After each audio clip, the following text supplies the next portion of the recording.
Ben ritrovati, nuova puntata di Cronache Trevigiane. Il Natale ormai è alle porte, si parla di doni, di regali, di desideri e scopriremo con un'inchiesta i trevigiani cosa aspettano sotto l'albero. Ma intanto cominciamo dal fiore che si mangia, questo prodotto tipico trevigiano, il radicchio rosso di Treviso. È iniziata la stagione delle varie mostre, feste del radicchio, il servizio. Andar per mostre del radicchio IGP nelle terre di Treviso e Venezia. È questo lo slogan che accompagna il cartellone Fiori d'inverno, rassegna coordinata dall'Unione Nazionale delle Pro Loco di Treviso, che conta tantissime iniziative dedicate al territorio e alle sue eccellenze.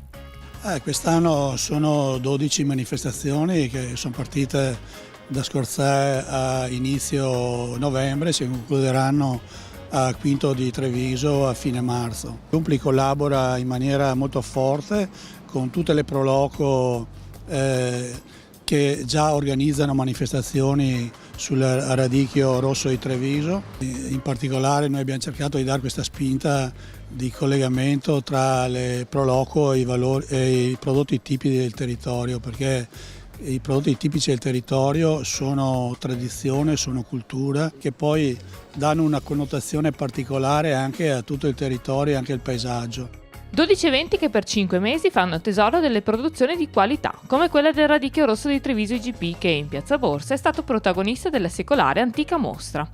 A siglare la rassegna anche il logo del Consorzio di Tutela che, grazie ai volontari, valorizza una pregiata varietà finalmente entrata in stagione grazie all'arrivo delle gelate invernali.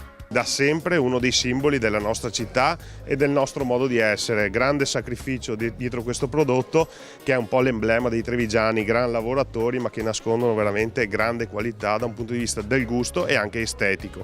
Quindi io invito tutti i trevigiani a fare il regalo di Natale attraverso i nostri prodotti per sostenere sia le attività locali e per promuovere la nostra città attraverso le nostre eccellenze. La stagione si preannuncia molto buona, la qualità chiaramente viene fatta da ogni singola azienda, da ogni singolo confezionatore, quindi sarà sempre ottima e all'altezza delle aspettative del consumatore.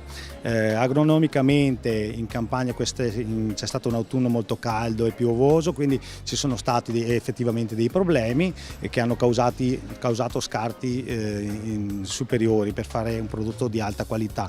Adesso la situazione si sta normalizzando e con le gelate e il bel tempo tutto aiuta e quindi sarà sicuramente una buona annata con un prodotto chiaramente di eccessa qualità. Appuntamenti quelli del cartellone Fiori d'inverno che saluteranno il 2018 a Mogliano Veneto per poi ripartire dopo le festività natalizie a Preganziol, Mirano, Dosson di Casier, Roncade e Quinto di Treviso. Tutte le informazioni su www.fioridinverno.tv e sulla pagina Facebook Fiori d'inverno. I fiori d'inverno è la tradizione, un prodotto d'eccellenza, un prodotto nostro che lancia e rilancia un po' la nostra zona, la nostra area.